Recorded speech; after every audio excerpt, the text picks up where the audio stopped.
Well, I hope you guys are doing well on this Sunday afternoon, excuse me. All right, cool. There's the comment section. Good. Well, I appreciate you guys coming. This is Russ Smith from Burinkan Martial Arts. Just getting set up here to answer some questions you guys sent in. I thought it was really great. I really appreciated that you took the time to send in some questions. I got quite a few. I really had only allotted an hour for this discussion, so I'll jump right in. We'll see how many we can cover. I may or may not be able to answer any questions that come in live over the stream, but if I don't, or if I don't cover any of the ones from the initial set, then I'll set up a follow-up time for us to go over those things. So again, I'm Russ Smith. This is Burinkan Martial Arts. We're here in Florida in the U.S. We train and teach a number of arts. If you're here, you probably know a lot about that, so I won't spend much time on it. But basically, we train Okinawan Goju-ryu, Mariyoshi Kobudo. We teach Fujian 5 ancestor boxing, Wuzu-chuan, Haka white eyebrow, and integrated eskrima are the main things that I teach. So I'm going to cover a bunch of topics, and just in terms of disclaimers, what I wanted to cover is that, some of the things that I will discuss in the journey that I've had so far in my 35 or so years of training, some of the things and the challenges I've had were potentially my fault. Almost definitely some of them were. Some of them were, the challenges I had were due to having teachers who were great practitioners, but maybe not the best instructors. And some of these are generally just generally true in most cases, but not in all. So of course you'll be able to find certain circumstances where what I say may or may not be accurate given. Thank you for joining from Puerto Rico. Very cool. Nice to see you. Kimo Sensei's picture over here on the wall. So thank you for joining. So some of these things may not be true everywhere, but I kind of have the impression personally that just about anything you can imagine to be true is true somewhere for some people, depending on the circumstance. So obviously we can overgeneralize or we can be over-specific. So I'll do my best to try to hone in on what I mean specifically. I'll probably wander a bit. Really can't be helped. There's lots of interesting things to talk about. Matt Sensei, great to see you. Thanks for joining. I've been through a lot of phases in my martial arts journey. I haven't always believed or understood what I'll say today. But today, this is how I feel and understand and believe things to be true. And I hope and expect to continue to learn and find my blind spots, more of my blind spots, and become even more open-minded over time and continue to grow, not only as a practitioner, but especially as a teacher at this point in my life. So with anything I say, I reserve to change my mind. I reserve the right, to change my mind. Got a bunch of questions here, so I rearrange them a little bit just to try to get a little bit of a decent flow, and then I will see how far we can get. So first one I had was, what led me to study these styles in particular that I train in, and how are they connected? So really, the first most probably profound influence on my journey was Sensei Hanshi Patrick McCarthy. His writings, his early articles, in terms of not only his training, but as he surfaced the research of people like Tokashiki Iken, Otsuka Tadahiko, and then other writers like John Sells, who were talking about, our connection to White Crane. Brent Sensei, good to see you. Those things piqued my interest. And so I had originally started in Japanese Goju, and then when I found out there was an Okinawan source for Japanese Goju, I developed this sense to want to get back to the source, because in traditional martial arts, part of the selling point of traditional martial arts, the interest, the idea, the thing that gets many of us excited is that this information is passed down through history, it's tested, it's good material, it's intact, and if we search, we can get the good stuff from the old days through the masters who are available to teach us. And so, it really started my desire to go to seek the source, right? Even though I now realize that to a certain extent, that the idea of authority as an answer is not always the right answer. Authority has its place, there are people who are authorities in information. They are the experts in a field. They have done the most work and the most analysis and the most writing and those things. But to simply say something is better because it's from a certain place, because they have a certain authority, shouldn't always be taken purely on its face value. Those things, in my opinion, should be checked. But that's a modern perspective, right? So all along, I've sought the source, right? From Japanese Goju to Okinawan Goju, from Okinawan Goju to sources in southern China, and so that's been my journey to try to understand these things. And it's partly because I was very disappointed at some point as I was training, and I realized there was this massive disconnect in so many schools. Certainly in many of the schools I was learning under, there was this massive disconnect between the Kihon Waza and the kata and the applications, right? The Kihon, kata, and kumite. The kumite was kickboxing, it was over here. The kata was made up of Kihon, and the Kihon related to the kata, but the Kihon and the kata almost never showed up in any of the training for the kickboxing. The kickboxing was very separate, very little specific training except for things that were working in a kickboxing paradigm. And I just, even in the early days, intuited that this was a serious problem. It was a serious problem for me because I was looking for the information on what to do in those circumstances, right? I found that I could become a better kickboxer, but I also found that some of those kickboxing skill sets were actually going to cause me trouble in self-defense scenarios. The specific things that I was training my body to do, some of them, not all of them, weren't really driving me in the direction I wanted to go, which was, my first reason to ever want to train martial arts was self-defense. I just had a desire to train martial arts for its intended original purpose, which was to teach fighting skills. These are fighting skills. I'll get to the word fighting and fighting skills a little bit later, because I'm a little surprised at how people react when you even use those words related to martial arts. But geez, we use the word martial for martial arts, and they're not really related to warfare per se. So, I mean, you can split hairs over terminology in many ways.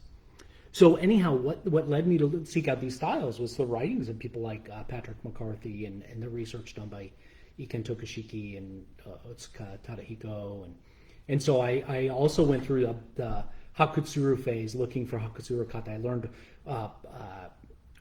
McCarthy Sensei's Hakutsuru kata early 90s, maybe, somewhere around there. One of his friends and students was traveling through our area. I learned his Kume Hakutsuru, really enjoyed that. It was very interesting adaptation or addition to my training in Goju-ryu. So that's really what led me in this direction. I really wanted to understand this. And so I was hoping that these other styles, those other Chinese styles, would help me understand better the problem of how to connect the basic techniques, the foundational Kihon Waza, or in Chinese you'd call it Jiben, how they connect to the forms and how that relates to fighting.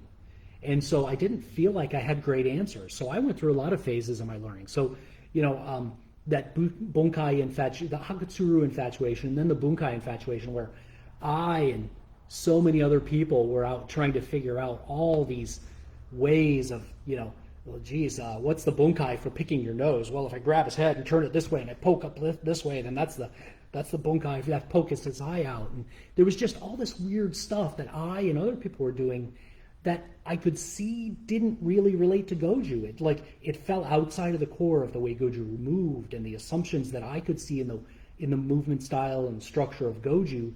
People would pick and grab from everywhere in a way that I didn't think actually solved the problem any better than kickboxing did. So I continued to try to figure this out, right? I had a student who really pressed me on, kind of my approach and what I was teaching and how I was teaching it. It really led me to reassess my understanding and biases and assumptions.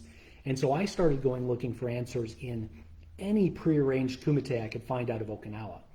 Any in the various Goju lineages and in the Shorin lineages. Found the Motobu kumite, which turned out to be one of the better ones that I could find ever coming out of Okinawa personally. And so I found some answers, but all along I had been talking to a white crane teacher in in Singapore, Malaysia. He moved to Malaysia. And he was talking about the principles in his shouting crane and ancestral crane, and how it was principle driven, and how every form had principles, and the principles drove how you made sense of the form, and it fit into a cohesive whole. And that sounded like what I had always been searching for. The idea that a system was a cohesive system.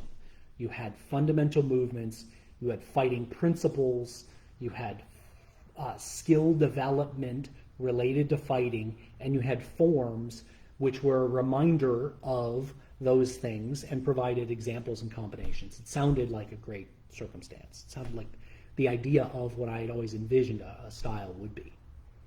So, so anyhow, that was interesting, and I finally made it over to train with him in Malaysia. Spent a few weeks there. Brought him to the U.S.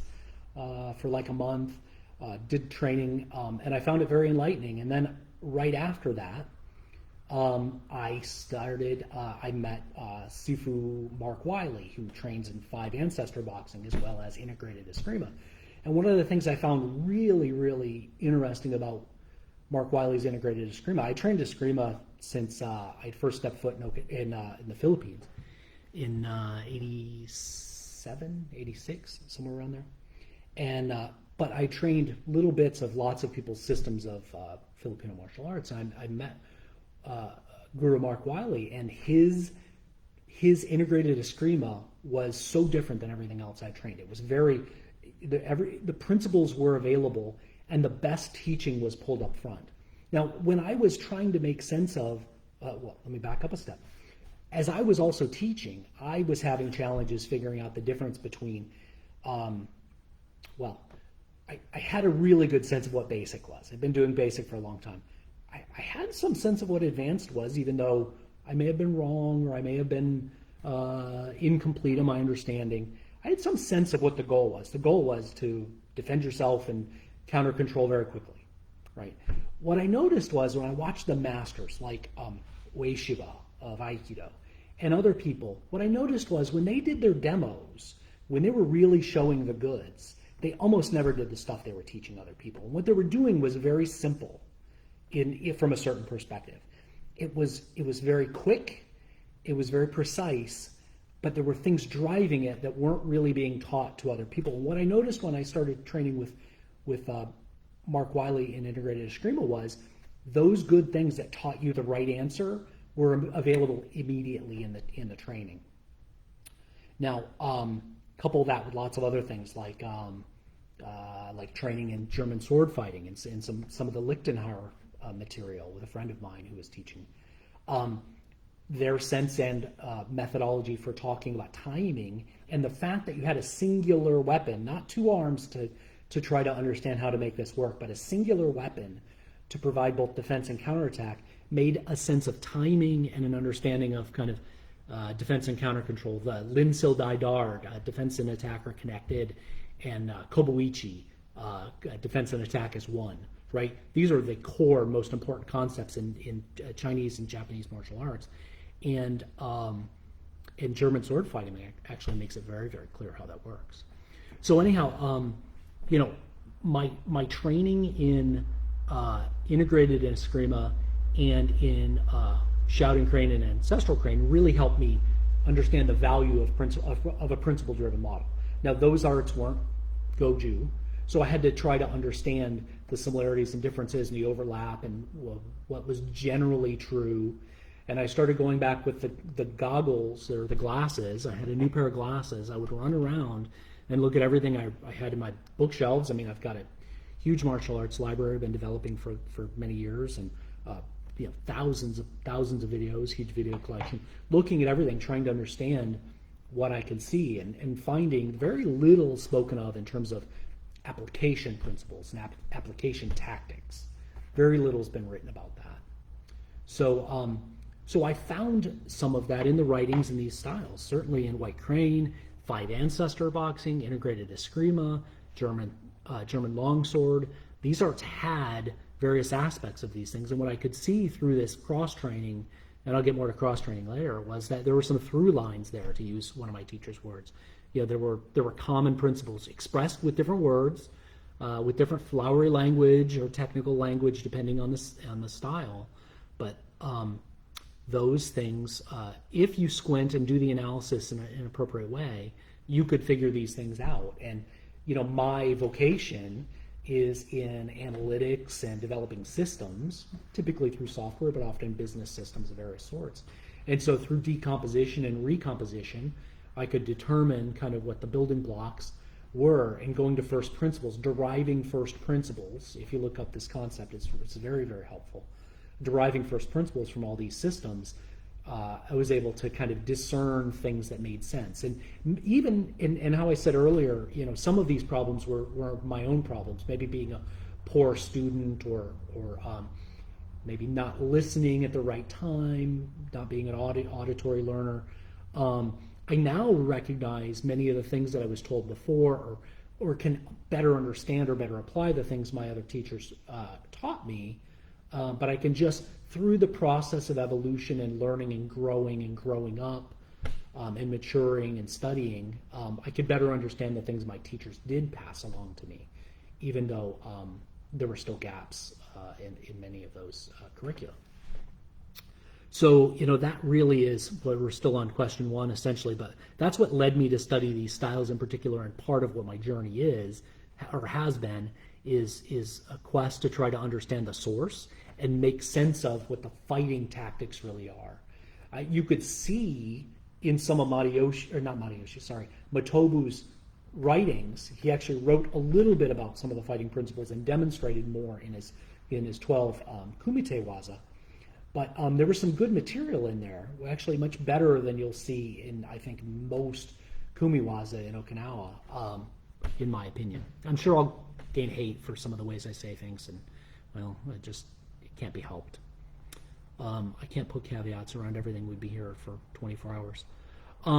How are these arts connected, right? So I think that's a familial, regional quality. I think there's evidence through history. And I used to be a very serious history buff, but at this point, I think I'm going to leave all that to other people who enjoy it more and are more well suited to it linguistically and for other reasons, because I find the history somewhat frustrating. It's so fragmented. It's so wrought with not only transcription errors, but lies and biases, that I put a lot less credence on the history and think of it more as his story, to be trite. It's oral history. I think of it all more of as myth now, because I find that it's very difficult to trust most of what you read or hear. So I'm really focused more on making sure the arts frameworks are functional, carrying along the traditions as I understand them, doing my best to give them justice and not change them inadvertently or in a negative way. But I do believe these arts are like cousins, like Goju-ryu and five ancestor boxing, or Goju-ryu and various forms of white crane. I think there's a high likelihood of influence from southern China into especially the Nahate styles, Goju-ryu, Weiqi-ryu. I think it's super clear that presence of a form called three battles in Goju-ryu and Weiqi-ryu, that they are very heavily influenced by Fujian martial arts. I think there's no other way to take that. That's the clearest indicator. It's like a genetic marker, and it's very clear, along with a whole host of other things, from body structure and tactics, as far as we can tell. Now, white eyebrow to me is quite different. I originally went to go study cross-train in white eyebrow because I'm a real big fan of the staff as a weapon. I'm a fan of its simplicity. To me, it's very profound what you can do with the staff if you understand angles and timing and range and position. And so I like that. And so white eyebrow has some very great, very powerful staff forms and techniques. So that's what brought me in. But white eyebrow is very interesting because unlike Goju-ryu or five ancestors, white eyebrow is meant to be taught in a very compressed timeline. It does not give a shit about your left hand, in the sense that it doesn't want to develop the same techniques on both sides of your body. There are power movements with the one side and clearing, trapping, and hooking movements with the other side. And that's on purpose. It is meant to take advantage of your strengths, not to try to fill in your weaknesses. There's a very different way of doing things. It's not holistic. It's not for long-term body development. It was originally and often is still taught in a very specifically aggressive, functional manner, in my opinion. So to me, that's very different than Goju-ryu or Five Ancestors or White Crane. That's how I see that one. So that's my perspective. How thorough do I think the influence of the parent styles is on Goju-ryu? So again, to me, Sanshin is the #1 indicator that Goju-ryu derives from a style from the Fujian province. 100% in my mind. That's one of the few things I would say you couldn't change my mind about. Elbows, shoulders dropped, elbows down, very clearly in this same realm of, there's a set of properties that all these upright, shorthand Southern Chinese martial arts share. Elbows down, short range, focus on the hands, techniques that result in this movement through various facets. So like in Five Ancestors, we have 3 different techniques that get you to what we call po pai, or holding the tablet. Movements like the Tensho movements, like Ba Fen from Yongchun Crane, or from White Eyebrow Five Ancestor, or White Crane Five Ancestor from Kantek-wan lineage. Those things all demonstrate principles of bridging and aggression and forward movement in a way that that this Hikite style of movement doesn't demonstrate. So that's very Southern Chinese. The center line theory, as I've learned it in Five Ancestors, is exactly the same as I learned it in Goju-ryu. The concept, the covering, the focus on penetration through the center line, the importance of managing it, not overexposing. It's all very much the same. The concept of hard and soft is so generically universal that's in almost every style. So yeah, I see Goju as being definitely influenced by these arts.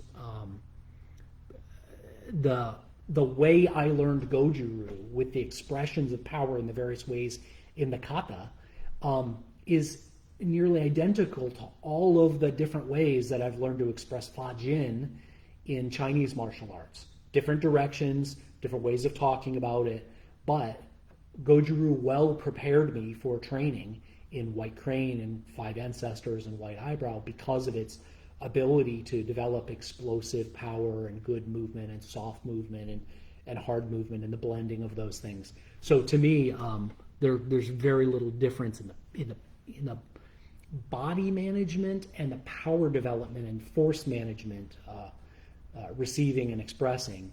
Is so similar between Goju and these other arts.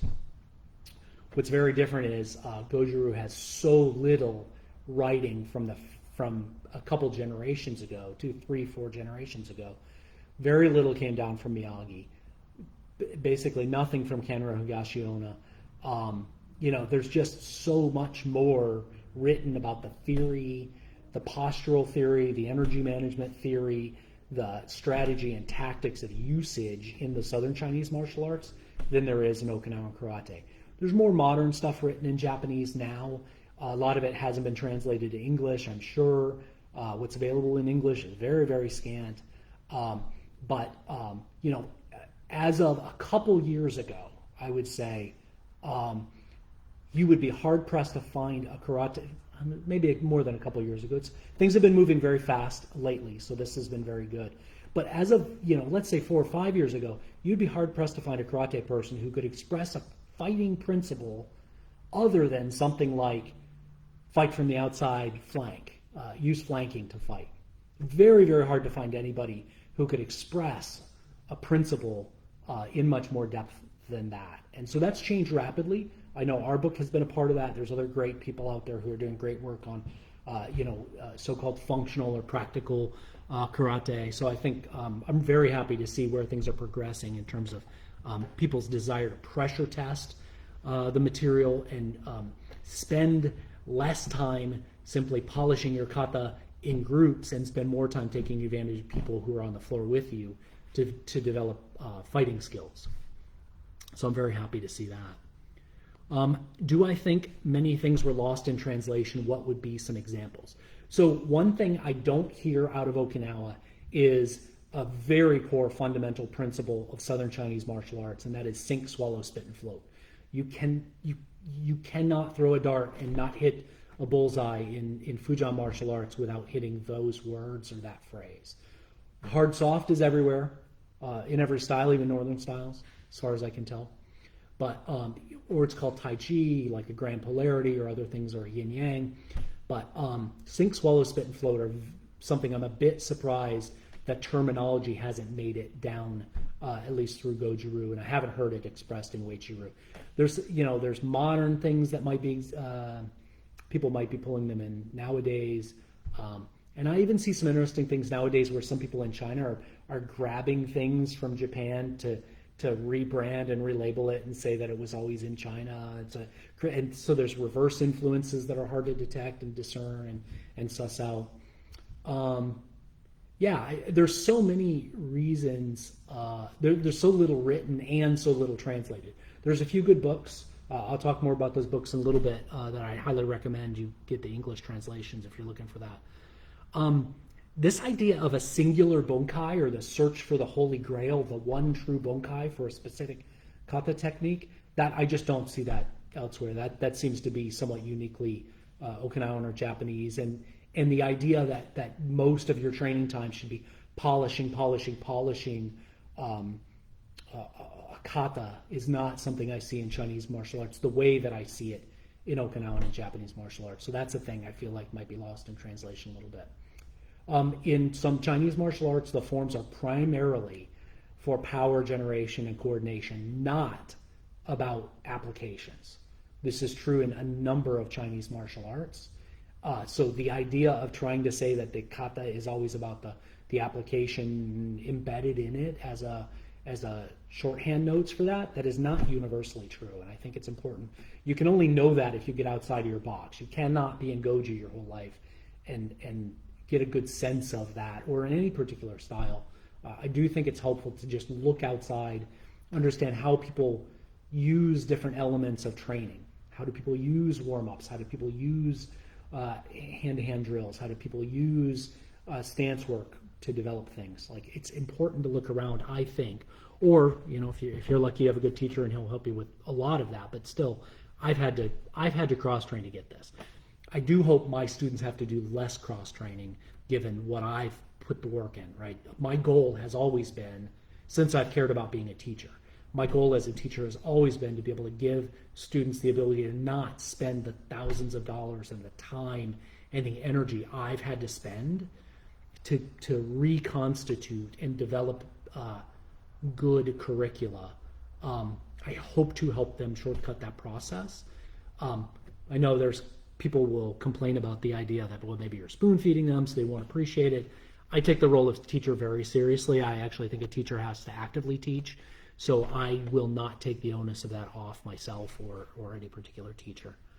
And the idea that kata is the core concept, I actually think that that's a peacetime vestige of training. Brian, so glad to see you. Thanks for coming.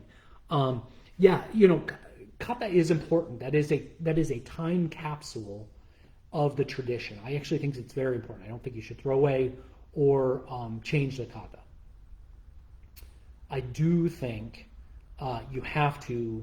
I do think I would recommend. Let me say that differently. I would recommend, when you have more than one person together, practice partner work. I think kata is mostly homework. Come in, I'll check your homework, I'll give you some corrections, you take it home, you do your homework.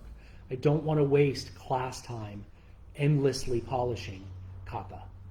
I would rather do other more fun, enjoyable things than have people come to a gathering so that they can work individually. That's not my idea of a good training time, but that's a preference. That's not something that necessarily I would have to impose on anybody else. And the idea that any particular technique has a singular usage, I think, is dramatically limiting. Now, I do think techniques are extracted from our applications to create Kihon Waza or Jiben basic techniques, because we want to practice them again so we can become powerful and explosive and fast with those movements. because we have a main intended use and 5 secondary uses for that technique. But having only one use for every technique creates too large a Rolodex, which I don't think you will pull out often enough in time, in the moment when you need it. I actually just find that one-on-one, one-off concept in my teaching to be not very helpful. And I actually don't see most martial arts, especially Southern Chinese martial arts, or even Northern Chinese martial arts, saying this movement in this form has this one meaning, and therefore that's the only thing we're going to train. It's usually treated much differently than that in my experience. What other styles have I trained and dropped, and why? I've trained a lot of stuff, and I would train many more if I had more time, if I didn't have to work, if I could travel more. There's very few that I've dropped intentionally for any particular good reason. I did train Iaido, and to me, when I trained it, I was very young, and I was also training Filipino martial arts very early.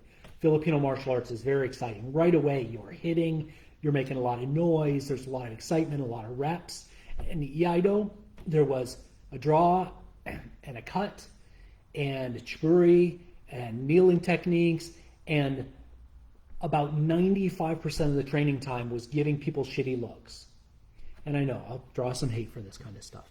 It's just not my thing. I didn't enjoy it. We didn't do bato, so I didn't get to do the cutting. I'm sure that would be a lot of fun. I've watched a good friend do it. I was amazed at the complexity, the detail, watching his teacher give him advice and telling him how to fix very minor problems. Really cool to watch.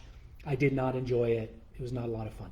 I did really enjoy seeing, probably 10 years ago when I first ran across it, the video of the Tenshin Katori Shinto-ryu kata explanation, which I thought was fantastic. And that was Ritsuke Otaki sensei was demonstrating one of the kata with the ken, and he was demonstrating how the two-man form was basically it was purposely broken. It was put together in such a way that the range was broken, and therefore all the targets were changed.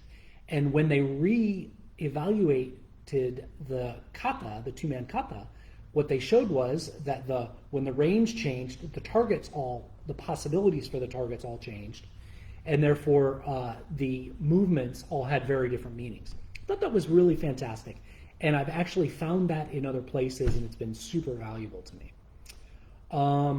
I've trained in shouting crane, feeding crane, 2 forms of ancestral crane, found that very valuable. I will continue to train in crane. I don't talk about it a lot. I don't teach it much, partially because I prefer to teach things that I have sufficient teaching credentials in. I will teach little elements of things here and there, but I don't per se teach an entire system of crane. Crane is a subsystem in 5 ancestors. I do teach that, and I teach other crane as well in small bits. But since I'm not a particular quote-unquote lineage holder in the crane arts that I've studied, I typically don't put that on my flag. Tang Sudo, I trained Tang Sudo, Subakdo when I was young. I learned the Naihanchis, the Pinans, a little bit of the Chilsan and Yukro forms, which I thought were very interesting. Great teachers in that style who remain my friends and remain mentors here at the Burinkan. Wonderful study. Their Hosensul self-defense techniques were very great. And their teaching of hip movement and pivoting on the ball, the foot versus the heel. Fantastic stuff that has affected my teaching, my learning, and my teaching even today. German longsword, I already talked about that. I'm just learning Oxflug, long point, their timing. It was fantastic. And the idea of the way they have to use a singular weapon to effect both defense and counterattack using the master strokes was very, very helpful in understanding martial tactics. Wing Chun, I've had a few lessons from Sifu Mark Wiley via his learning with Sifu Robert Chu. Their Wing Chun is fantastic. It comes via Hawking's Chun and has a tremendous focus on structure, body structure. I call this, the way I understood this was kind of as stacking the bones, the way that I learned this same concept from Gakia Sensei and Mario Shikobudo. but it was the idea of making sure your body structure is highly supportive of the technique, using your largest muscles to be a force multiplier, to try to stay away from using the small muscles like the deltoids and the triceps to do most of the work. So I heard him talking about structure in a very significant way well before this became very popular to talk about. Tai Chi, I learned Tai Chi from a good friend of mine. He taught me Yang style, like the 24 standard. I learned the 18 Qigong from him. I also learned the 13-step Yang Michuan form, and the pushing hands and the Yang two-man set. Great stuff.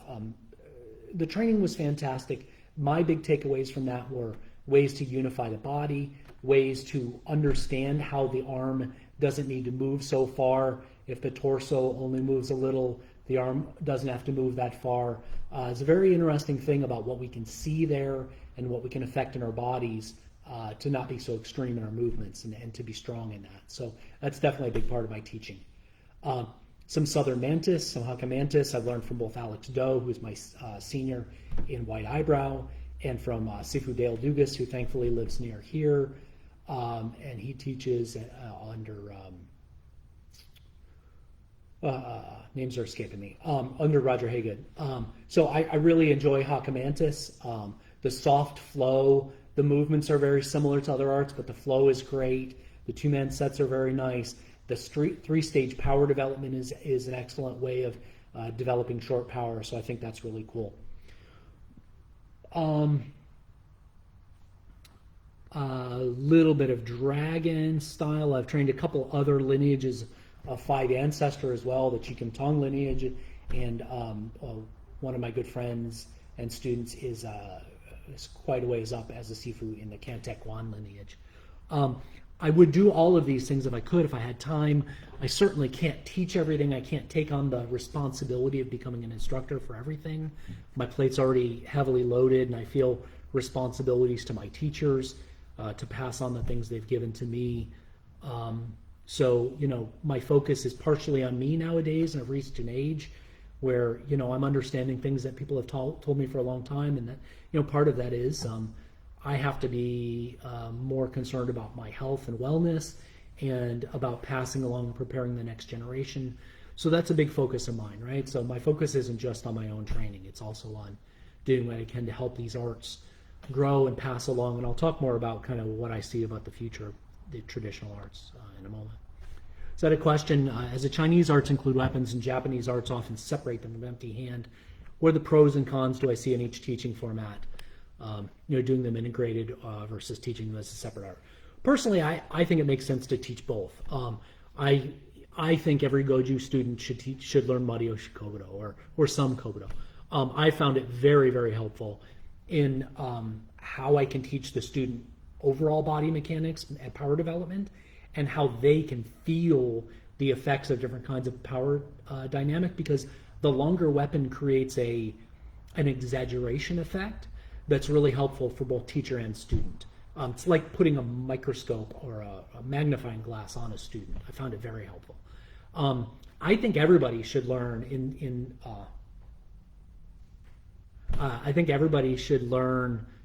at least in your martial career, at least learn the long staff, a short stick like an eskrima stick or a cane, and knife. I think it's important so that you can use improvised weapons, but I think it's also important for your own physical development, and I think it'll help you understand tactics as well. So I think there's a lot of benefits to learning at least some weapons.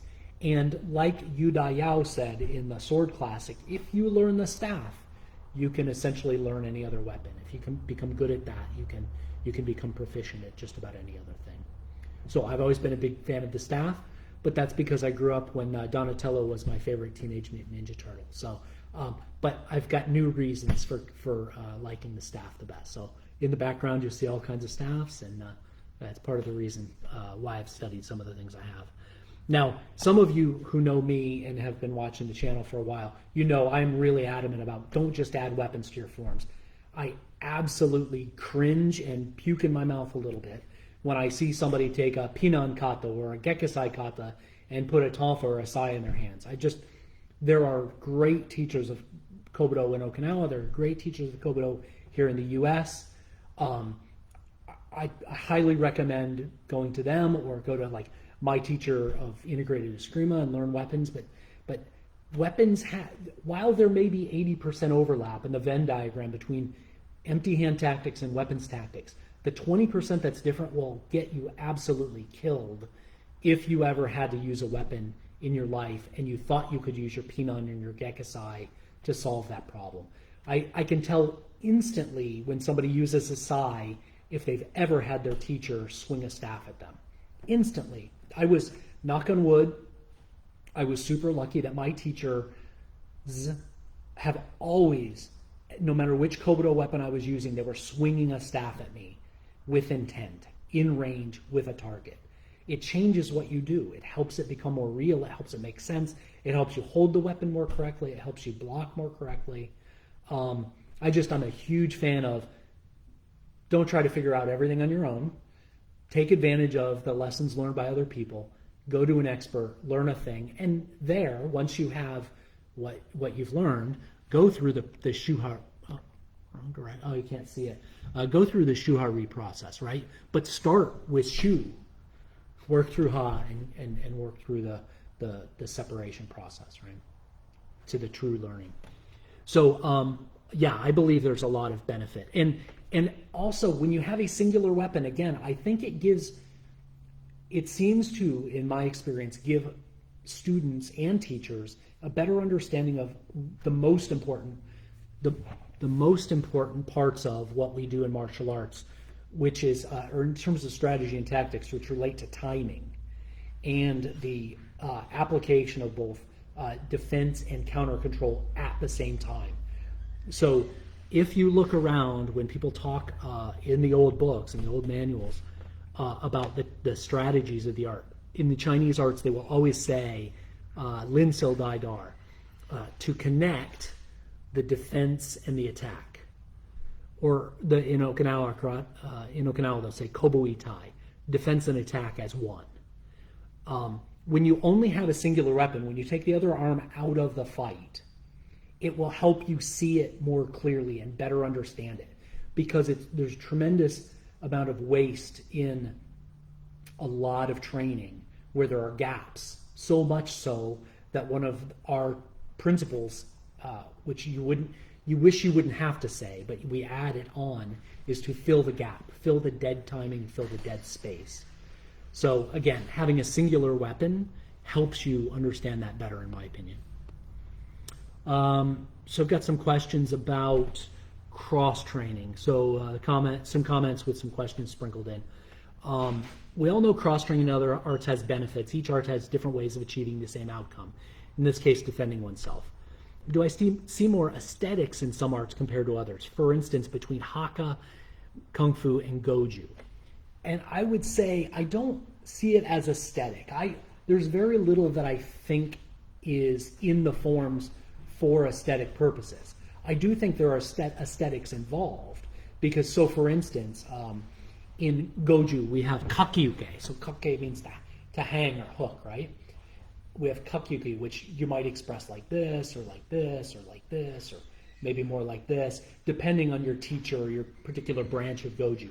In Five Ancestor boxing, that technique's called kim, and it means to grab. It's the first character of chin na, or kin na. It means to grab. In some groups of Five Ancestors, it's done high. In some, it's done high and you grab. In some, like ours, it's done to cover the face, and then it comes down to sink, to apply sinking energy. Those are the aesthetics that I see, but that's all an expression of a person's commitment to a particular way of applying the art. So I don't think of it as like it's done for aesthetic reasons, but the aesthetics are different. If I lop, which means another way of saying grab in like in a Haka art, I might grab here on the midline, or I might grab and pull down this way so that I can sink and make sure their elbow can't hit me. But it's still grab, right? So the aesthetic that it takes shape of has to do with the function in the mind or the preference of the teacher and how that technique's applied. So that's how I'm going to interpret this question in terms of aesthetic. And again, I see Goju and a lot of arts as being more holistic and more properly developed for peacetime purposes, as opposed to for specific quick training to be able to, manage yourself in an altercation. So again, white eyebrow, I see that as an art. You could definitely teach that to somebody. If you could train somebody quickly, you could probably teach the whole system in 3 years and have somebody who's proficient. In Goju, I think it takes longer, but I think there are a lot of reasons for that, and we could talk about that in another time. At what point did you begin to see the past cosmetic appearance and begin recognizing similarities between arts? So I think we all do it. I think, I watch Facebook groups and Facebook pages, and there's some Goju-ryu ones where every day the guy is posting, some similarity in the technique movement, but it's based on the still frame. It has nothing to do with the movement. It's only the snapshot in the kata, compare, from 5A to Goju-ryu or Goju-ryu to Goju-ryu or various things. And the snapshot, I think, is part of our problem. The same way that a stance is a snapshot of a footwork, and a footwork has offensive and defensive purpose, but a stance is only a moment in time where you're attempting to receive or express power. The stance, in many ways, is less important than the footwork. And so in the teaching method of kata, I do believe that there's a tremendous amount of information lost from history on the stopping points or the pose points in the kata and what they do to break the energy flow or the footwork or the intended application of the kata. I do think that is dramatically different today than it ever was intended to be, and that we're working off a dramatic game of what they call Chinese whispers or telephone, where it gets changed every generation. So again, I think we all look for all those snapshot similarities. Nowadays, I am much more interested in the concept of the movement, because if the movement covers a certain trajectory and zone, but ends up with a different kind of hand shape, what I can now do because of the training I've done and the way that I think about the arts today is I see a screwdriver with variable bits. I don't see a Phillips head screwdriver. I see a screwdriver doing a thing, and it just so happens to have a bit. And that tells me what you're probably going to do next. But that isn't what I'm looking for. I'm looking for movement. I'm looking for an energy and a zone and a placement, a range and a timing. But the snapshots to me are far less important than those pose points. And I do think those pose points, they can be a red herring in our training. And I think like a bunkai fatuation, I think we can get into a pose fatuation in the same way. So I think about some phrases I've heard in Chinese martial arts. Now, I saw a post recently, and the gentleman who posed the question might be on here. He said, hey, why does this one particular branch of Goju look so different than these others? They all roll up to one ancestor teacher. And that is very common question in Okinawan and Japanese martial arts. This nail is protruding a little bit or a lot. Why is it protruding? Why are they not all pounded to the same location? Very common in Okinawan martial arts. That is one of the things I like least about that now that I understand the training paradigms better in Southern Chinese martial arts, because I enjoy having the ability to have a core of standardization and the flexibility to have some personalization, or have the ability to actually reasonably work through what we call the Shu-ha-ri process. The idea of endlessly polishing the rock is not something that I enjoy so much at this stage in my life. There are times where that's fun and enjoyable, and it's nice to shut the brain off and go into that alpha wave state of endless polishing. But that is not, for me, the majority or the default process that I enjoy going through. So I like the saying. So in Southern Chinese martial arts, you'll have, like, say white eyebrow. You'll have different schools doing things differently. And you'll ask one of them, you'll say, hey, they do it different than us. Why do they do it? And they'll say, it's okay. The skin is different, but the bones are the same. The principles they're expressing meet the core requirements of the style. The expression, the skin you're looking at, that's less consequential. That's an example of the principle. So I've drawn this, I've got this diagram in the book, and I draw it all the time on the whiteboards, and it's the theory and the example, and it's this endless cycle. You have examples by which you want to understand the theory that drives them, and you have a theory which can drive endless examples.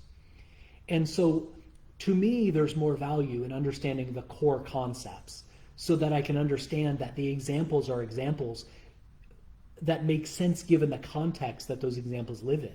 And that's one of the specific stages of learning I discuss in the book, and on Fujian TV, I've got the lectures there. And so, one of the stages of learning is trying to understand those variations.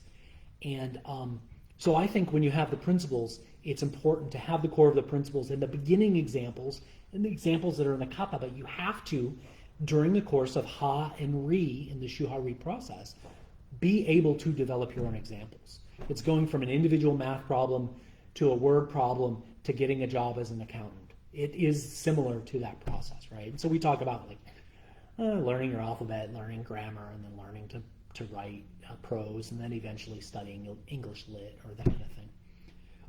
But that idea that the skin versus the bones, or the root or the trunk versus the leaves aren't the important part. It's the trunk and the roots, right? The bones are the important part. The skin, the example, whether my pinky is like this, or my hand's tilted this way or this way, that is not something I want to bicker with people about. We can try to do it as best we can according to the traditions we're trying to pay respect to. I think that's a great idea. But I don't think it's worth arguing over, and I don't think it's worth spending so much time on, personally. So not bickering over pinky placement, that's just a thing that I do not enjoy. And so since that's the pinky placement's not typically a part of the core poems of the postures of the style, I tend not to spend a lot of time on it. So recognizing learned and applied principles are far more important than learning tons of techniques and their variations. At what stage in your training did you begin to implement principle teaching and learning?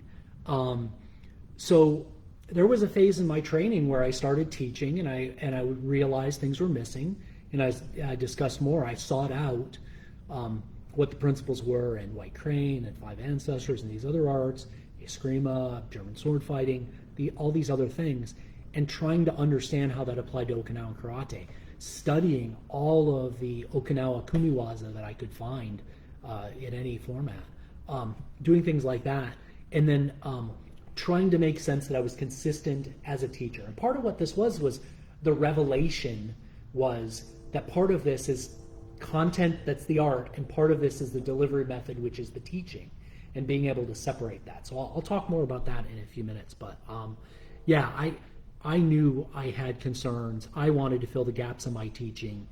And so then I used the principles that I started to understand and codify and collate from these other sources and use those to guide my teaching. And what I found was, and it made me immensely happy, was as I started doing that, when students would make mistakes, I could say, why did that not work the way that I suggested it should? And they could look over the board and they could look at the principles. They could say, I was missing strong on weak. Okay, do it again. And then it worked. And they self-corrected. And so if they're by themselves with their other training partner, their training brother or sister, what they could do when they fail, they could go, what did sensei or sifu say the principles were? Oh, am I missing? Oh, I didn't manage the second gate. Oh, that's the problem. Let me do it again. And then they can work their way through the problem. And it doesn't have to be a cult where I'm the authority and every answer comes from me. I can help them understand the principles and the guidelines. These are actually rails. This is not creating complexity, creating the world of opportunities. This is actually saying, given this art's preferences expressed by its principles, what makes sense according to this art? So it makes me very happy to see students who attain the ability to correct themselves. To me, that is success as a teacher. And it's not about me as a practitioner. It's fun when I do it. I'm immensely happy when I figure things out, but it makes me very happy as a teacher. So, and so doing that in the school, and then I opened up the workshops to express those things to other people from other styles.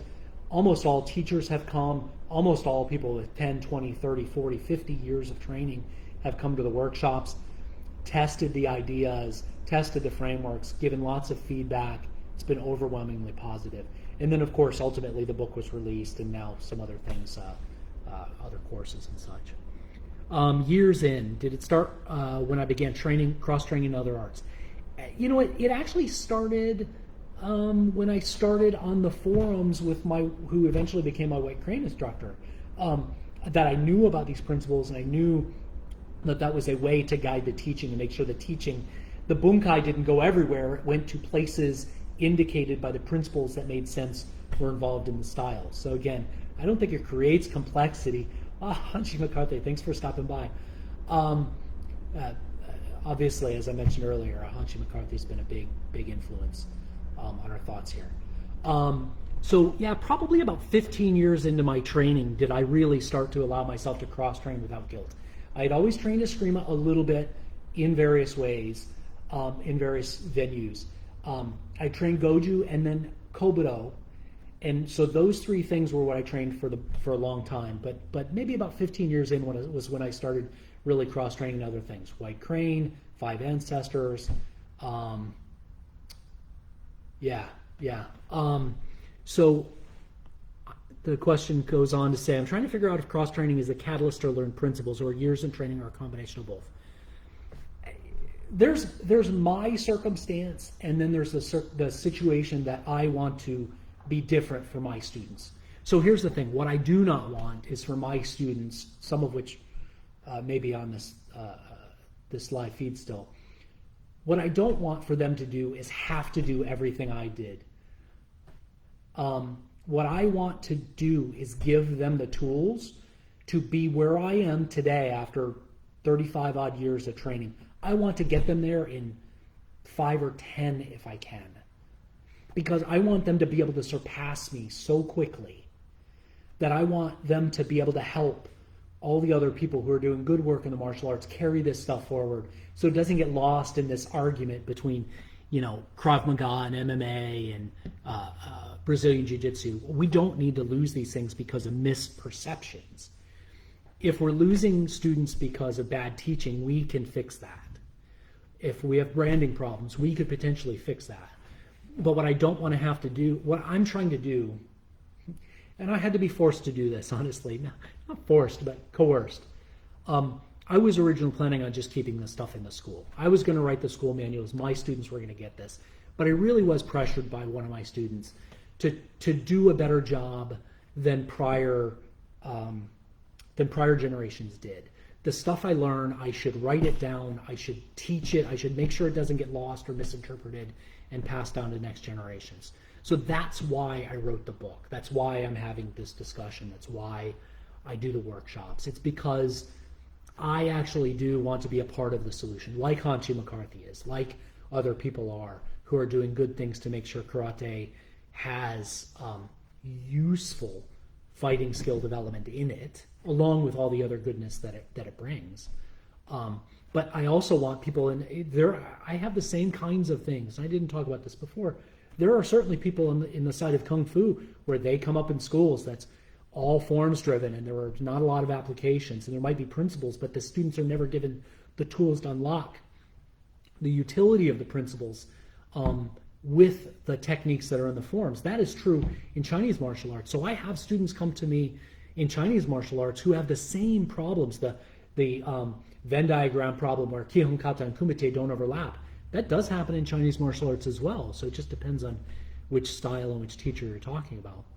But so anyhow, back to the question, is cross-training the catalyst to learn the principles? In my opinion, you should be able to have a good teacher, and I'm trying to become that.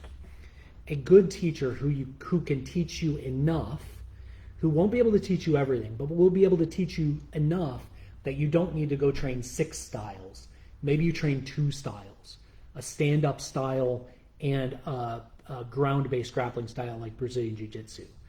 But if my students have to go pick up 5 other empty hand darts, I think I'm probably doing them a disservice. So that's a thing I don't want to have happen, or at least is one of my goals.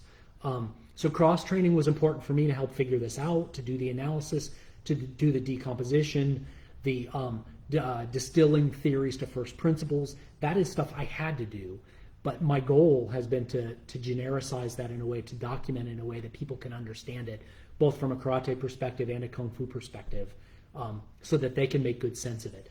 I'm a big fan of teaching things in English until people get more established, and then using the cultural language of the tradition. I'm at an hour. I'm going to go a little bit longer and try to cover some more, but I don't know. I don't know that I can go more than another 30 minutes. I'm a big fan of not imposing foreign language on students who are often still struggling with the coordination of the mind and the body. If students come to me who are not natural athletes, I find that the first 4, 5, 6 years of their training might be mostly about helping them wire up their body and their mind so they have the coordination to be able to actually begin learning. And that's a little challenging, but people enjoy the process, and there's training, luckily, in most of these arts that specifically teach to the development of the body. But I do want to be able to teach students as quickly as possible. I'm not a fan of this highly Confucian approach that says the teacher's elevated to such a point where the teacher throws out a crumb and it's up to the student to figure out how to fight. I'm not a fan of that approach at all. I take teaching very seriously. I think the process is a set of overlay skills, just like business is an overlay skill. Teaching is a specialized form of communication. I have a tremendous amount of respect for teachers as I seek to become a better one myself. So again, I would never suggest to others not to cross-train, but I would hope that my students would find less need to cross-train. They might like to do it for fun reasons, but hopefully they would do it not for the same reasons I did, which was they found just tremendous gaps in their style in various ways. I actually find this is an interesting side effect of understanding the principles well, is I find you can actually gauge other styles better and avoid distractions, because what I've found through myself and watching others is that if you don't understand something else you see in some other art, you may decide to slow down your progress in your core art and go study the other art, where you're still learning 95% of the same stuff, dividing your training in half, learning it in a different way, having the challenges of interposing styles, when if you had understood your base art better, you could actually understand what they are doing and realize that that was just another mode of what you already can accomplish with your art. So I think it actually can help you avoid distractions and avoid unnecessary cross-training. Again, I'm a fan of cross-training for the right purposes. And sometimes it's just for fun. So I totally get that. But if you have the mental freedom, and this is a big obstacle, and I'll come back to what I mean by that. If you have the mental freedom and ability to actually study your art more deeply without having to go train out every other art you see because it's a shiny new thing, then I think you can actually focus on developing yourself and your core art better. And I found that to be largely true. When I say mental freedom, I mean things like if you are told that you will eventually understand how to fight by practicing first-year karate for 50 years, which today I would call a bullshit answer and a non-answer from somebody who's not really teaching. If you have the mental freedom to say, no, there is a learning process that makes sense, you could equate it to Shu-ha-ri, or if you read my book or the book that I draw from, Understanding by Design, the idea of learn, understand, and apply as the stages of learning, then you could understand that you could take information from external sources and figure out how it applies to what you do and can do. And if ultimately it violates your art's principles, then you have to decide what to do with that. If it does violate your principles, then you may want to do a separate art, teach it separately, add it in, and expand yourself into new directions in your fighting principles or preferences or what. But I think it's important to know what's in your arts preferences and what isn't. Because again, I don't want to muddy the water. I don't want people to misunderstand what I teach. For instance, I teach Goju-ryu. I'm not teaching Chinese Goju. I'm not teaching Burinkan Goju. Kind of, I guess I am. But I'm not teaching a new flavor of Goju as much as I'm teaching Goju as I understand it.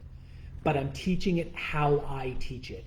And how I teach it is influenced by primarily how I've learned to train and teach Southern Chinese martial arts. Not entirely. It's partially influenced by Eskrima and German sword fighting and other things. But, and looking at Western teaching models of various kinds. But again, I'm not going to throw out the baby with the bathwater. I want to carry the traditions forward. I want the traditions to be valued and continued into the future. So I think that's important. So principles can. This is a weird thing. People often misunderstand. When I have a list of 15 principles, people think, "Oh my gosh, you're overcomplicating things." No, the reality is that we're simplifying things. We're clarifying what the art is about, so you don't draw some silat thing in your art that makes no sense in the realm of how Goju-ryu would normally move. So I did see this question just come across, and it says, what's the meaning of Burinkan? Burinkan derives its name from a Chinese saying that's fairly widespread, and it's called Wulin Yi Jia. Wulin means the martial forest, and forest means all of us. It also is a reference kind of to Shaolin. And Yi Jia means one family. So basically it says all of us as martial artists are one family. So I teach more than one style. So I have kind of a multiple trees in this forest. And I have mentors and teachers from other styles. Lots of people from other styles come in here. And so I wanted the name of my school to be inclusive. So Burinkan is like Shorin. Rin is the character for forest. Bu is martial or war, means like a stopping violence. Burinkan, so it means the building where we study the martial forest, right? And we share with one another. All right, a few more questions. So it says, you're welcome. I approach martial arts from the perspective of preserving a tradition rather than just a method of self-defense. I do as well. There's a lot of reasons I train and teach martial arts, and fighting skill development is not the only one, but it is the one in front of the others. If we aren't doing that, we're not doing a martial art. Most people wouldn't walk in the door for the other reasons, although they would develop often the reasons later. Not universally true, but mostly true in my experience. Says, I believe much is lost for generations of lack of study of history and context. I agree. A lot of reasons for things getting lost. Do you have any books or source recommendations for the history of these arts? So let me say, on the question of much is lost, a lot of reasons there are a lot of reasons things get lost. Teachers change things, they misunderstand things, they focus on things, they focus on their strengths and interests and not their weaknesses. They focus on what might be flashy, or what might get people in the door. They change things, they lie, they elevate themselves socially through different stories about where they learn things and why and how. Students misunderstand things, change things, leave before they've learned the second stage of learning on a particular topic. I see this all the time, and happens with my students as well who leave or don't train enough. They'll learn a thing and think they know it and run away and go practice it, but not come back for corrections, and they'll resist giving me updated videos on what they're doing. And so they think they got it with the very first lesson. The reality is that's lesson 1 of 10 or 20 on that one particular topic. So lots of reasons. Students create problems in this. There's circumstances, time availability of teachers and students, and timing, and whether or not students have money to train, and teacher availability and teacher interest in teaching. So many teachers, amazing teachers, don't want to teach openly or make teaching difficult for various reasons. Language is a huge problem, misunderstanding of culture and customs. Those are definitely reasons. And the questions of books or source recommendations for history in these arts, this is a simple list in my book, comes to mind instantly. It's Hanshi Patrick McCarthy, Joe Swift, Sensei Joe Swift, Sensei Mario McKenna, and Sensei Andreas Quast. Those guys are the four top guys doing translations in this realm. There are some more newcomers, I'm sure, that I'm not mentioning. So if you guys want to share that, I appreciate it. But to me, those are kind of the main people. They put out lots of great material. I know their stuff is well translated. Lots of good stuff. There's other people as well. So please, again, by omission is not an insult or a slight on anybody else. Those are the four that come to mind for me instantly. You should own, in my opinion, everything that they put out. How should martial arts change to survive the modern day and the public's increasing lack of interest? Interesting. I've got a list here. One, become better teachers. This to me is huge. I do think it's incumbent on teachers to be better. Do not say the answer's on the floor. I know nothing, so how can you know anything? So you got to train 50 more years because I've been training 50 years and I don't know anything. So, you just keep at it. It's like that's a total fucking non-answer that a teacher could give, and it's not teaching. It's not actively teaching. I do agree that people often value things they figured out more. That is not a good enough reason to not teach people things that they want to learn, especially if somebody's coming to you asking you to help teach them skills that might save their damn lives. To give them non-answers and not help them develop some skills in their body, I think is almost criminal. One of my approaches to that is to separate the content from the teaching method. This is a bridge too far for some people mentally. How you teach something versus what you're teaching, to me, is easy to separate. I'm responsible for how I teach everything, but what I teach, I do not change the kata. I do not add new crazy kihon waza, new crazy kicks to Goju. That is not the thing. I don't teach the white crane techniques in the Goju and the five ancestor techniques in the Goju. That's just, the content is a time capsule.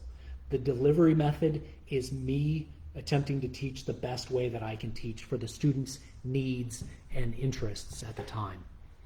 And those vary. And I need to know that and be aware of that and be mostly supportive of that.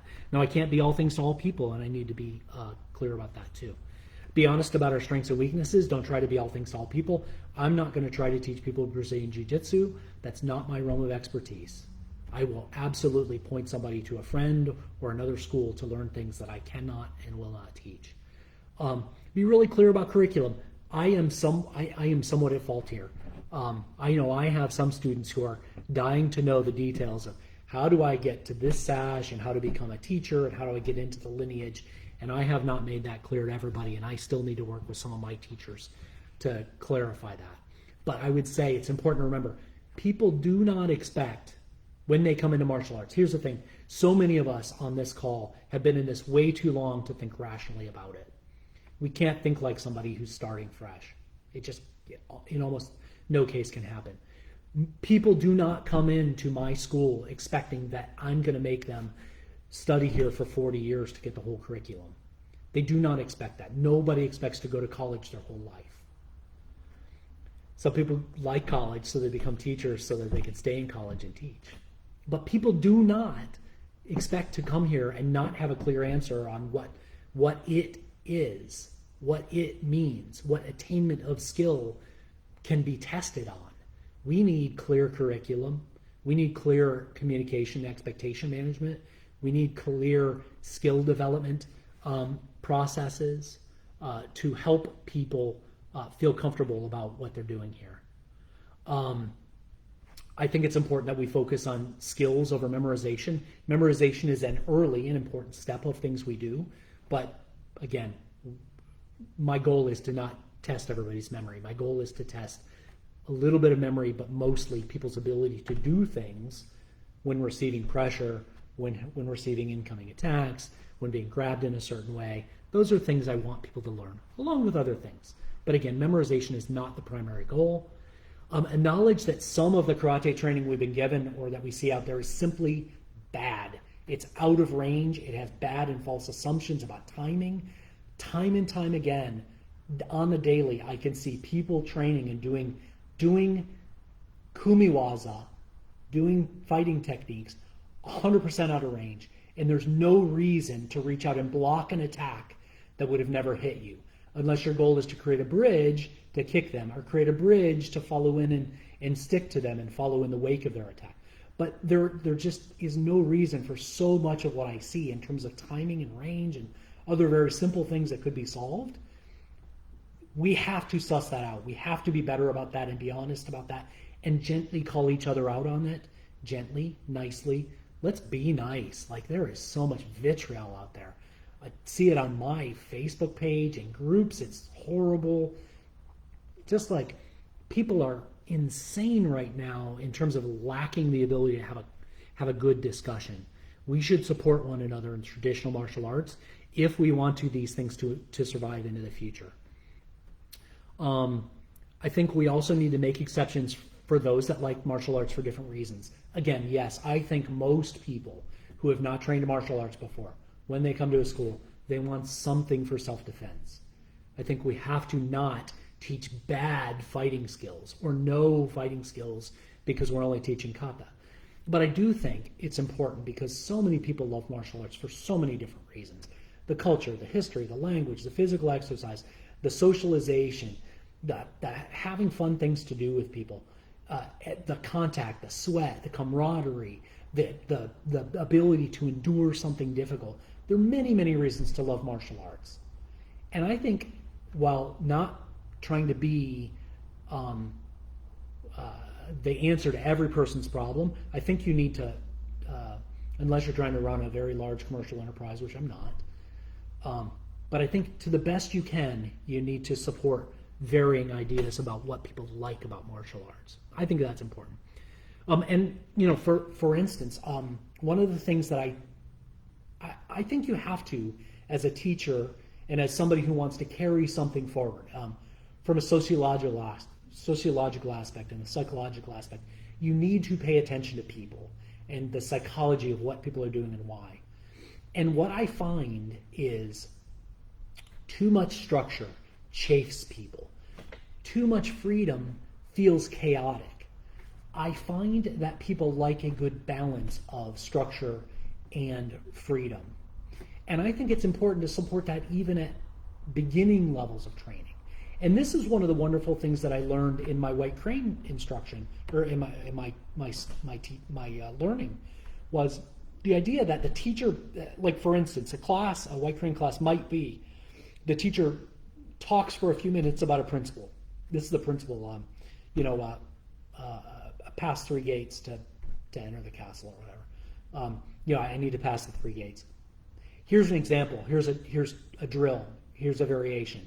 Now you take your partner, go over there and play with it. Play, experiment, study. Some people don't like the word play because they're so damn serious about the martial arts. I like this idea because somewhere along the line you got to enjoy that stuff, or else the pressure of the nail being pounded down too hard is too much for so many Westerners. And it's not what everybody's looking for anyhow. Like sometimes people like to put on that hat and turn off their brain and forget Western life and just go into this mode of, I do the thing because that's the thing I'm doing. But a lot of people don't want that. So I think you need to feed both sides of the brain. It's a very yin-yang kind of approach, but I think even for young students, beginning students, give them core structure and then give them things to experiment with on their own and support the practice of training what you've already taught them and studying, trying to figure it out by experimenting with it. I think doing that even at early levels is critically important, both for their skill development, but also to keep their interest. So I think that's important. Why am I against the idea of a singular kata application for every movement in the kata? For the most part, it's just because I don't see most arts doing that, and I believe it's overly limiting. I'm not suggesting that kata were never created with a singular idea in mind. Some people, when they create kata, they have a singular idea in mind. We know people in our generations, prior generations, if you talk to them, you might go home today and create a kata. When you create a kata, you might have a specific idea in mind, or you may have a combination that you're just trying to get into somebody's body. Or you may have a technique that you like, a combination that you can apply in 5 different ways. And so you put that in the kata because you can apply it 5 different ways. And when you teach the kata, the movement will remind you of the 5 ways that you teach it. So, to me, I see one movement or one combo in a kata as a singular application, and seeking the holy grail of that as just like, if you enjoy that, great. I see it overly limiting, and I actually see it just being one of those like trying to fit a square peg in a round hole. It's an unverifiable answer if you get one. You may enjoy it. It might work for you fairly well. That's great. We all enjoy this differently. So if you do it that way, that's fine. That is not my preferred method. That's not the way I teach. And I just don't normally see that in these other arts that I train. I find that most of the time, if they develop multiple applications per movement, then they end up developing live skills easier and more consistently because they're not really focused on one-offs, which are hard to know when to apply. I've created a few kata, and I don't see any good reason to ever imagine that each movement can only be used one way. Like, I can let the kata remind me of several ideas all at once instead of just a singular one. Next, do I blend the styles when I teach? No, I mentioned this a little bit earlier. For the most part, I specifically try to keep things straight, to keep the traditions separate. I don't want to disrespect the people who spent their time teaching me. I don't want to respect our ancestors, our martial ancestors. And so it's super important to me to keep things separate. I will occasionally bring in a drill, but I try my best, even though my memory isn't perfect. I try to cite my sources and let people know, hey, I'm teaching a white crane drill now because it helps, I think, teach this thing to you better. And so I try to keep that all very specific.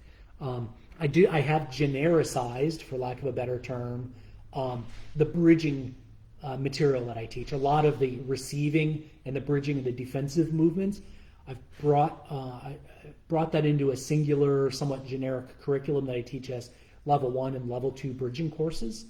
And so that is actually a prerequisite for anybody who's going to obtain a teaching certificate through the Burinkan, no matter what style. So it's all essentially generic enough. You can apply it with variations of the aesthetics, but the core of the body and the trajectories and the combinations and such and the energy, it's all generic enough that it works for all the arts.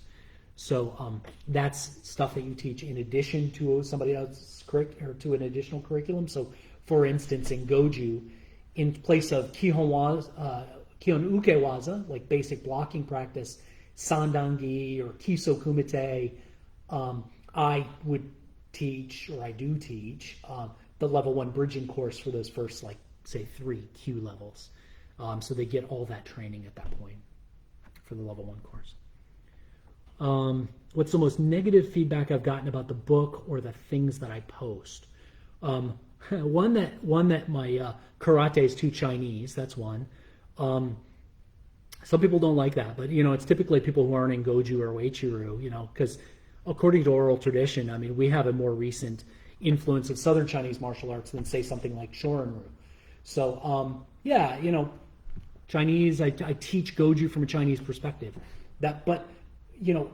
Is Goju this 1, 2, 3? I mean, is Goju 1, 2, 3? Is that really all Goju ever is to you? Because if you can't apply it in other ways than that, then how does it become functional for your use when techniques have a different timing? So I see tradition not as a limitation of what I'm allowed to do, but as the launching point for my learning. Again, Shu-ha-ri. I'm going to learn, then understand, then transcend the lessons taught in class. So I shouldn't always be limited by what I was taught. I should be taking those lessons and expanding on my understanding and learning how to apply those lessons in real life. So this idea that tradition is a limitation, I remember being in that very kind of, I'll call it religious mindset where there is one and only one true way, but I'm definitely no longer there. So I've been told things are too complicated, which is strange because our applications tend to be very to the point. Entry, repositioning, finish, that's typically it. And repositioning is optional. If the entry doesn't get you to the appropriate position, then you might need to reposition. You might need to change gates or that kind of thing. But that's it, like entry, reposition, finish, or entry, finish. That's the goal. The principles help guide the training. There's a lot of talking in the training, but when you apply the art, it's very simple. The goal is to give you as much skill in your hand as possible of various kinds, stack it all so you become an advanced technician so that you can do many things at one time to overload their brain and their body. But ultimately, it's not complicated except when we talk about it as teachers. There's a lot that goes into teaching well and building skills that can layer, I mentioned that. And there's a lot into making it so that students can self-correct. But I want that, and I love it. It brings a damn tear to my eye when I'm teaching and a student can self-correct. I want a student to be here because they find they're going to continue to learn things, not because I'm withholding the secrets or because the only answers ever come from me. I want them to be able to learn. That's just the thing. The goal is not to create a cult. The goal is to create a functional student and practitioner. And if they desire to become a teacher, I want to help them also then learn the additional overlay skills, of which there are many, of becoming a teacher. I want the students to take some responsibility for their own training, and again, giving them the guidelines and the principles to self-correct is a part of it. I don't want to force them to teach themselves, but I do, after I give them enough, I do want them to take responsibility for their training. One of the bits of negative feedback is related to mentioning fighting. Oh my goodness, this is so weird and funny. This is part of the problem of social media and memes and stuff like that. If you say a thing in a meme or pass along a meme, people think that's the only thing you care about, as opposed to it just being one of the very large pie.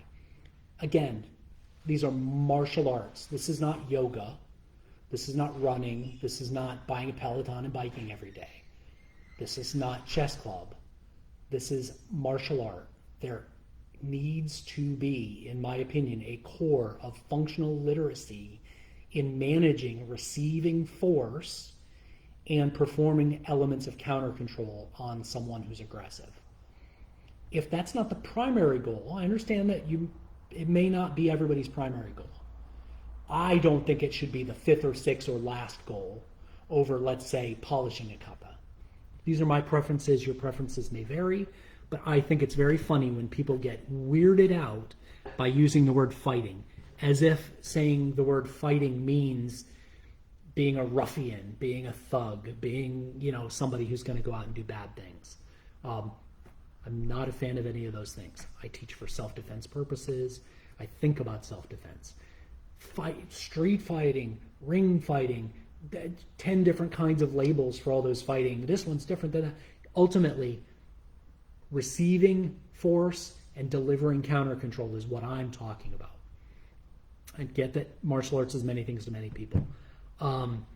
This is a challenge. I'm not saying there's one right answer, but I think if you don't keep some solid goals in there related to self-defense, skill sets, not kata memorization, skill sets, then some people who come to you and actually think they're going to get self-defense from you because you call your school a martial art, I think it's really important, because I think this is a reason that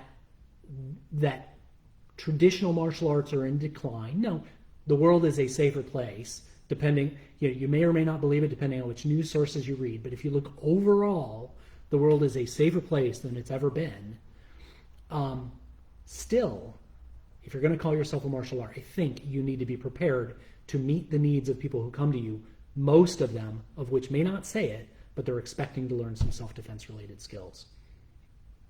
Okay, last few questions. A lot of these are related to Burinkan. So how do I make social distance train, or how do I make distance training work? So I make it work. I went into this kind of kicking and screaming. I am so much a fan of what my White Crane teacher said, which was, the teacher puts the skill in your hands. I'm so lucky to have, for instance, Sensei Davila nearby, because so much of what I have in my body and my skills, and of course, been an influence in so many ways, including how I think and what I know, but so much has to do with the hands-on interaction. There's so much lost. Yes, there is a certain element of the martial arts I can teach via distance training, and I do it via a combination of sending some prepackaged videos. I put together some core curriculum I send to people, and then I expect them to practice it, and then we get on Zoom private lessons, and I look those over, and I'm surprised. that I can actually do a fairly good job of providing specific structural and movement critiques via Zoom. It's better than I expected, significantly better than I expected. And some people are very good at it. I have some students who are just amazingly good at taking those corrections and implementing them and coming back and fixing all of them. It's a little bit of a struggle if people don't put their camera at eye height, because then it's hard for me to determine angles and heights. It's very difficult if people are crammed in a small room and don't have room to move around and I can't see them head to feet. It's a significant problem. I would hope that everybody could solve that, but not everybody has room, and I understand it's a challenge. I do not do group classes remotely. I just do. I have no desire or interest in getting up here and counting out reps and doing my training with you so you guys can have somebody to shout out reps to or from. That is not of any fun for me. That's one of my limitations as a teacher, and I know it. And I'm sorry for you folks that keep asking me to do that, but that is just not my thing. Maybe I'll change my mind in the future, right? I just don't enjoy it. Regular classes, I love the classes we do here. I used to do weeknight classes, but we're still doing just Saturday classes. And I love the workshops. The workshops have been so fun to get people. I mean, I'm very honored when people come in from far and they travel for them. The socialization is so much fun. The training is fantastic. It's so great. And the energy of the dojo sometimes. We're doing group jikbo and just the power coming out of here, the energy hitting this floor, and the people who have sweat and passed out and been knocked through the door, so many times during our workshops. It's such a wonderful thing. So the workshops are a thing I really love. Definitely, I always invite people to come into those things. Remote teaching, like any teacher, I get sometimes frustrated about lack of practice. But, like one of my teachers tells me, their kung fu is not my kung fu, right? They've got to do their training. They've got their life. They've got their issues and concerns and interests and split attention and all those things. So,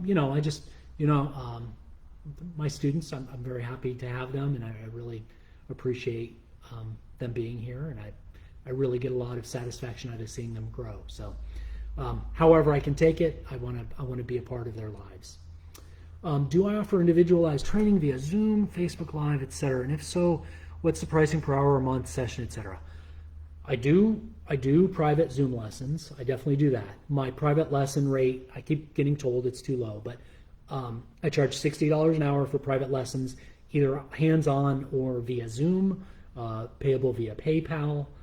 I have a day job. I mostly charge because if I don't, I find that people will waste a lot of my time, and I could be spending that time with my family or training on my own. I do weekend intensive where people come in for a weekend, like a weekend workshop, basically like 16 hours of training. Often, if my guest room is available, I throw that in for free, and you can stay here. I usually charge $800 for a full weekend of private training. If you come in for a workshop, it's a much more financially feasible solution for most people. Usually I'm charging $150 for a weekend of group training, and the socialization is a lot of fun. And you get to meet a lot of other great people who you might have only met on Facebook. I do not currently do any monthly, weekly, annual membership style stuff. I just don't do that yet. That might change in the future when my day job becomes less demanding, because right now I don't feel like I can provide content on a real regular basis. I'd feel bad about that. So I just do that as I can fit that into my schedule. Last question, guys, and thanks for hanging with me so long. And so last question is, what projects are in the works? Well, trying to finish up the written materials for the Bridging Level 2 course. I will not be putting on any more principle-driven skill development generalized workshops. Those are done. I ran maybe 10 of them. Really appreciate everybody coming in. Those were a blast, but I'm trying to become more focused on pulling together curriculum-based teaching materials as opposed to just doing generalized workshops where people have fun. I want to get people fully progressed through a transitional material so I can test that they've received the material. That's a goal of mine. So that's what I'm more focused on. Bridging Level 2 is mostly focused on the inside gate. So Level 1 is focused on the common principle of flanking. Level 2 is about the much more dangerous and complex problem of the inside gate, where you have to manage both hands. So by then you've got some other skill sets you gained in level 1. There's also some locking and throwing in the level 2 course. And some additional options for the outside gate. Working on an article for Bugeisha magazine, which I'm so glad to see back in print. One of the highest quality publications I've ever seen for martial arts, so I love that. Working on some second edition material for principle-driven skill development. I've got some really great feedback from people who enjoyed the book and who are in the private group that I need to consider try to figure out if that's really enhancements for a second edition. Some of those really could blow out into another 2 or 3 books, so I have to figure out what to do with that. I'm working with Sensei Marcus Davila. He's got a tremendous amount of great teachings on the lower body related to stepping and stances and takedowns, some really complex and valuable and applicable takedown material that just, if you've ever had a chance to touch hands with Sensei Marcus, you'll know he can move almost anybody around. So far that I've seen, there isn't a person he can't move around like a puppet. And so I want to help him get that material documented and taught more widely. Collaborating with my Sifu Mark Wiley on a book on 5 ancestor boxing. Very excited about that. There's a lot of great historical material that's being translated and being pulled together for that. Some of which I'm teaching to my students here in the next weekend. We've got a workshop, so I'm very excited to have some guys coming in on that. I think they'll be very excited about that. I want to continue to train to develop my skills, but at this point in my life, I'm getting to the age where I'm starting to think much more about others than myself. I want to develop my skills, but it's more important to me to develop my teaching materials and my skills in my students, and to develop my teacher candidates and the people who I expect that I will allow to brand themselves under the Burinkan heading. It's something that I teach a lot of people different things, sometimes very small bits, and sometimes people are in for the long haul. But I'm very particular about who I'm going to give teaching licenses to for various things. It's important to me. Like Sensei Davila, he's very, very cautious about who he puts his name to associate with. I'm learning from him, and I'm planning on being very selective about that. So anyhow, but I do want to pass along good material. It's just there's going to be a certain amount of material. For instance, there was a weeding out process that I'm starting to understand why the old masters did certain things. If you cannot get through the level 1 bridging course, chances are there's going to be very little else I will teach you from a hands-on perspective about skill development and tactics and that kind of thing. Like, it is a weeding out process. You either will put in the time to work that material or you will not. And at that point, that will help me understand if you are in the gate or out of the or not entered the gate. So again, any teacher certification will come along with having to perform both theory and skills-based certification practices. I want to get into a really regular schedule of weekend gatherings. We typically do these in the coldest month in Florida, because we did an August one this year, and a lot of people couldn't handle the heat.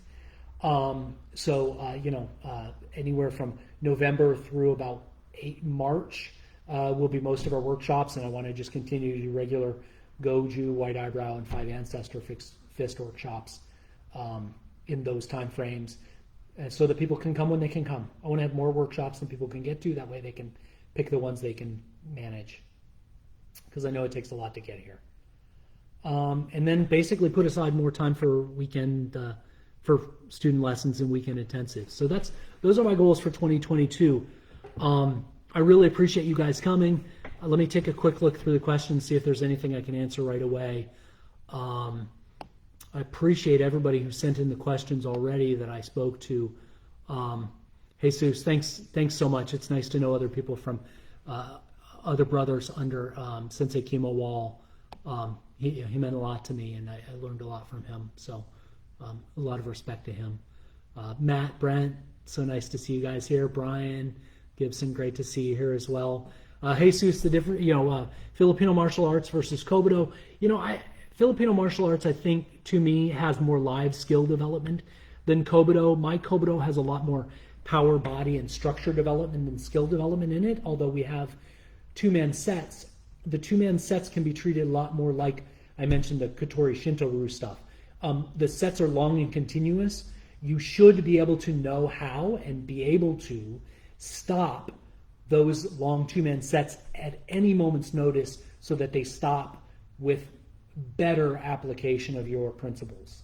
So you should be able to stop a two-man set at any point with a better application of range and timing and other principles. Filipino martial arts tend to be very functional, application-driven from the very outset.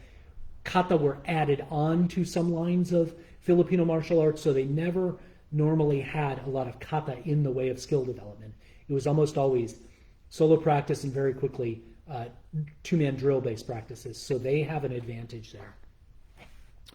Oh, I'm going to go to work tomorrow and not be able to talk because I've been talking so long.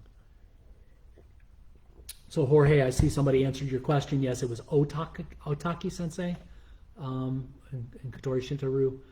Thank you, Emmett, about not spreading myself too thin. I'm definitely spread too thin already, but I do feel responsibilities to many of my teachers. And so I feel like I owe my teachers and martial ancestors my best efforts. I think many teachers know the burden I'm talking about.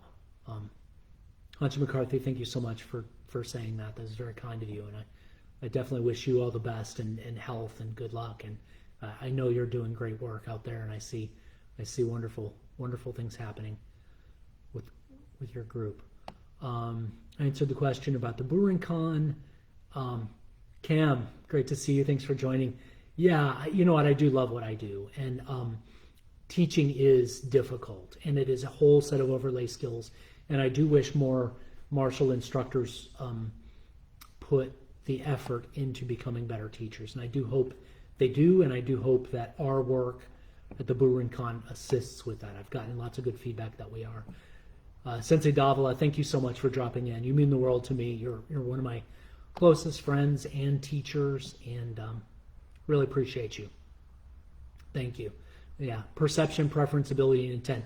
Those are all incredibly important bits of context for everything you do. So when you're thinking about the context of your martial art and trying to adapt things in ways, trying to stretch your techniques, as we say in the book, thinking about those preference and content and ability and intent, those are all really important. Ryan, so nice to see you here. I'm glad the white eyebrow, how I teach the white eyebrow has helped you in that way. That makes me feel very happy. I'm really glad to have you as a student. I enjoy seeing your progress, and yeah, I think you're working on the right things. I agree, the August heat builds character. Let me see if I've got any other comments elsewhere in direct messages or that kind of thing. I think I'll go ahead and call it here, guys. Unless you have anything else, I'm going to go ahead and hang up. I've now gone well over what I expected to. But I hope this was of value. Please do stop by. Send me a message. Let me know your thoughts. Send me any follow-up questions. Give me some feedback. I like to know if I'm shouting at the chaos and at the abyss, or if this is actually very helpful to people, whether or not I'm wasting my time or not. So, I'm not asking for much but feedback. So I appreciate that. And with that, take care. Bye.